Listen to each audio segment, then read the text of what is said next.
பிராமணன் எப்பொழுது மனித தன்மை அடைகிறான்?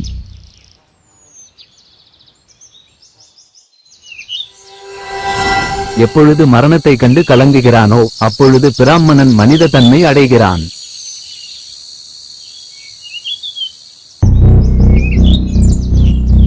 பிராமணனிடம் இருக்கக்கூடாத குணம் என்ன?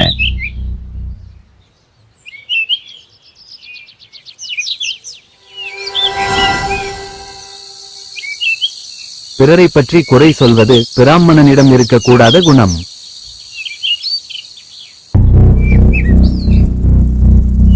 சத்திரியன் எப்பொழுது தேவனை போல மதிக்கப்படுகிறான்?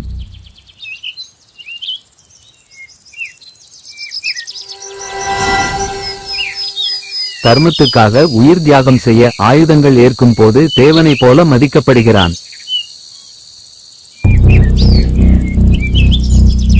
சத்திரியனிடம் எப்பொழுதும் இருக்க வேண்டிய குணம் என்ன?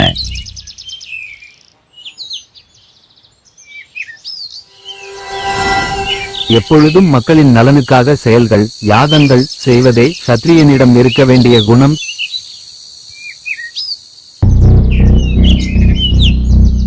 சத்திரியன் எப்பொழுது மனித தன்மை அடைகிறான்?